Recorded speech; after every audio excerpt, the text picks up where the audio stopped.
Bonjour tout le monde, nouvelle vidéo et celle-là, elle sent bon, elle sent le frais, tuto déodorant maison. C'est parti.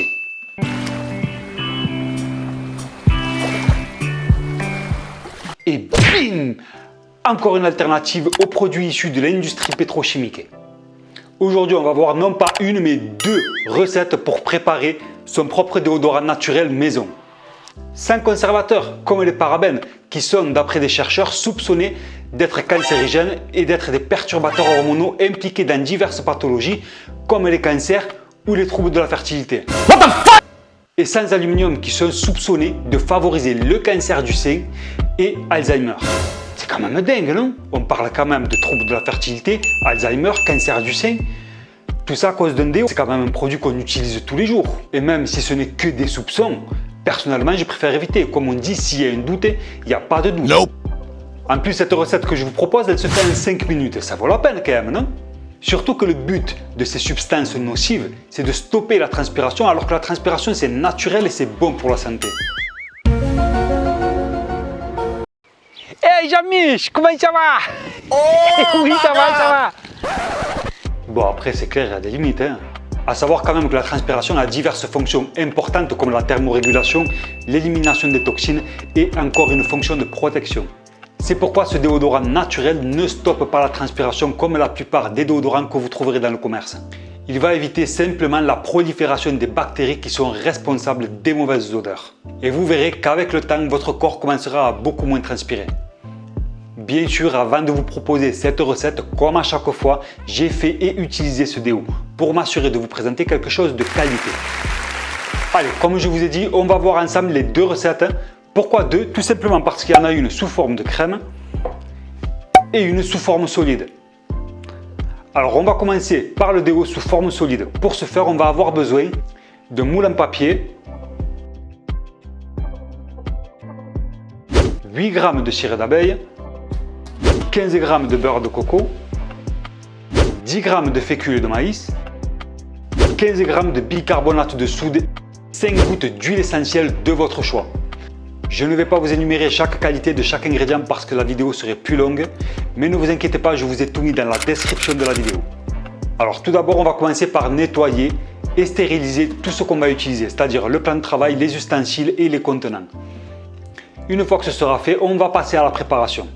Première étape, on va commencer par faire fondre la cire d'abeille à feu doux au bain-marie pour ne pas abîmer les qualités des ingrédients. Deuxième étape, on va ajouter le beurre de coco et mélanger jusqu'à ce qu'il fonde. Troisième étape, on retire du feu, on va ajouter le bicarbonate de soude et la fécule de maïs et là encore mélanger jusqu'à ce que la préparation soit homogène et lisse.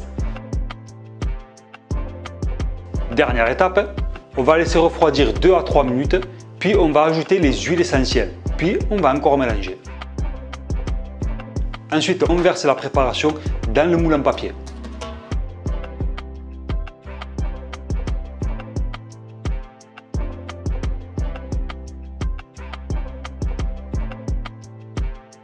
Voilà, c'est prêt. Passons maintenant au déo sous forme de crème. Pour la recette sous forme de crème, la différence ne tient qu'à un seul ingrédient. On va utiliser les mêmes ingrédients que pour le déodorant solide, mais on va retirer la cire d'abeille qui est responsable de la solidification de la préparation. Ce qui nous donne donc 15 g de beurre de coco, 10 g de fécule de maïs, 15 g de bicarbonate de soude et 5 gouttes d'huile essentielle de votre choix. La procédure de préparation est exactement la même que pour le déo solide, sauf qu'à la fin, au lieu de verser dans le moule en papier, on va verser dans un petit pot en verre. Dernier conseil, le bicarbonate de soude peut s'avérer abrasif. Le mieux est de l'acheter directement en pharmacie ou en droguerie et de demander la version la plus raffinée qui est disponible. Conservez votre déodorant dans un endroit sec et à l'abri de la chaleur. Concernant les huiles essentielles, faites attention, elles sont déconseillées aux femmes enceintes et aux enfants de moins de 6 ans. Personnellement, en tout cas c'est ce que je fais, je vous conseille de faire des petites quantités, comme ça vous pouvez varier les odeurs et changer comme bon vous semble. Ce n'est pas le but de se retrouver avec un pot d'1 litre si vous n'aimez pas l'odeur. Comment s'en servir? Alors bien sûr, c'est un peu différent des sprays qu'on a l'habitude d'utiliser. Alors pour le déodorant solide, vous pouvez le mouiller légèrement et le passer directement sous vos aisselles. Quant à la version crème, vous pouvez prendre une petite noisette et l'étaler directement sous vos aisselles. Allez, on fait un bref récap des avantages d'un déodorant naturel. Alors en plus des avantages pour la santé qu'on a déjà vu en début de vidéo, l'utilisation d'un déodorant naturel a d'autres avantages. Alors déjà pour la version crème, notre contenant est en verre réutilisable. On peut en voir qui utilisent des pots en plastique. À faire mon propre déo naturel, je préfère aller à 100% dans la démarche et éliminer le plastique. C'est écologique. En tout cas, c'est mon point de vue. Ensuite, bien évidemment, le prix. Le coût de revient est bien moins cher que les déodorants de grande surface. Et pour finir, ce déodorant est ultra facile et rapide à faire. Après, bien évidemment, un déodorant, c'est un déodorant, ça ne remplace pas une bonne hygiène. Il faut quand même se laver.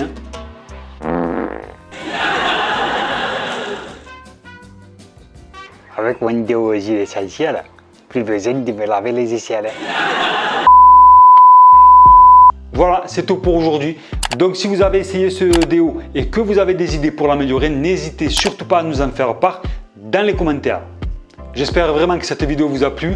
Je vous dis un grand merci du fond du cœur et à bientôt pour un nouveau tuto.